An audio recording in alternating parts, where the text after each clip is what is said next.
பிரியமானவர்களே, இயேசு கிறிஸ்துக்குள்ள எப்பவும் நம்ம சந்தோஷமா இருக்கணும். அதான் ஆண்டவருக்கு விருப்பம்.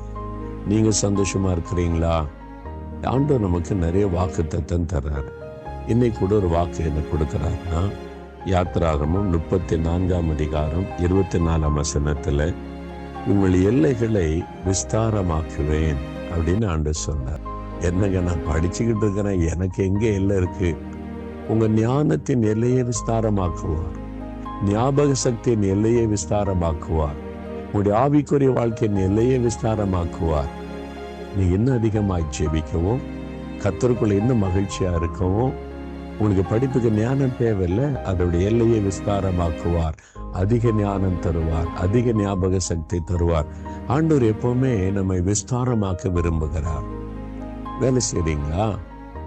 உங்க வேலையின் எல்லையை விஸ்தாரமாக்குவார். வேலை நேரத்தை அதிகமாக்கிடுவாரா? அப்படி இல்லை, உயர்வை தருவார். வேலையில உயர்வு, வருமானத்தில் உயர்வு ஆண்டவர் தருவார். பிசினஸ் அது எல்லையை விஸ்தாரமாக்குவார். பெட்டி கடை வச்சுட்டு சின்னதா இருக்கீங்களா? அப்படி இருக்க மாட்டீங்க. சூப்பர் மார்க்கெட் வைக்கிற மாதிரி கர்த்தர் எல்லையை விஸ்தாரமாக்குவார். எதுக்காக? அவருடைய நாமத்தை மகிமைப்படுத்த, அவருக்கு நீங்க சாட்சியா இருக்க, உங்க மூலமா அவருடைய நாம மகிமைப்பட ஆண்டவர் உங்களுடைய எல்லையை விஸ்தாரமாக்குவேன்னு சொல்றாரு. நீங்க விரும்புறீங்களா? ஆமா, எனக்கும் விஸ்தாரமாக்கணும் ஆண்டவர் அப்படின்னு விரும்புறீங்களா? நம்முடைய தேவன் பெருக பண்ணி விஸ்தாரமாக்குகிற தேவன்.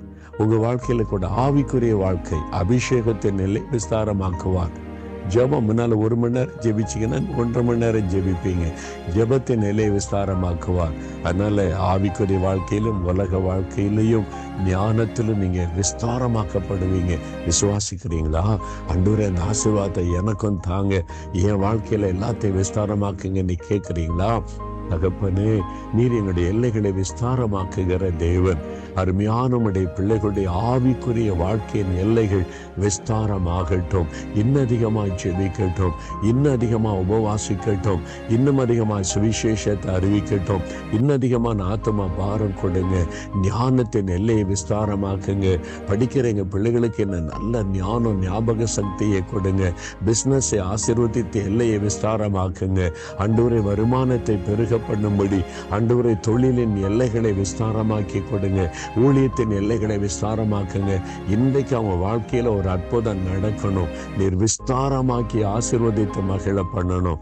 இயேசுவின் நாமத்தில் ஜெபிக்கிறேன் பிதாவே. ஆமேன், ஆமேன்.